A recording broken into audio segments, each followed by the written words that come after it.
தந்தை மகன் தூய ஆவியின் பேராலே ஆமேன்.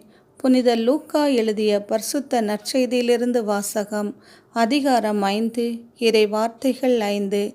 சீமோன் மறுமொழியாக, ஐயா, இரவு முழுவதும் நாங்கள் பாடுபட்டு உழைத்தும் ஒன்றும் கிடைக்கவில்லை. ஆயினும் உமது சொற்படியே வலைகளை போடுகிறோம் என்றார். இது ஆண்டவர் வழங்கும் அருள்வாக்கு. இறைவா, உமக்கு நன்றி. கோடான கோடி நன்றி செலுத்துகிறோம் அப்பா, உம்மை துதிக்கின்றோம். எங்களுக்காக இரத்தம் சிந்தினவரே, உம்மை துதிக்கின்றோம். எங்களுக்காக நீர் கசையால் அடிக்கப்பட்டவரே, உம்மை ஸ்தோத்தரிக்கின்றோம். எங்களுக்காக காரி உமிழப்பட்டவரே, உம்மை ஸ்தோத்தரிக்கின்றோம்.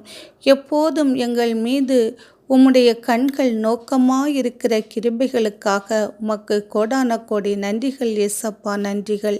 விண்ணிலும் மண்ணிலும் பெரியவரே, உமக்கு நன்றிகள்.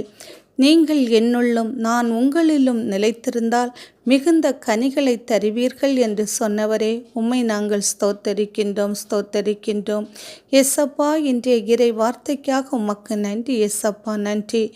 சீமோன் உம்முடைய வார்த்தையை கேட்டு ஏசப்பா வலையை கடலில் போட்டார். அப்பா எஸ்ஸப்பா, இடங்கொள்ளாதவாறு மீன்கள் அதில் நிரம்பி வழிந்தது என்று வாசிக்க கேட்டோம் அப்பா.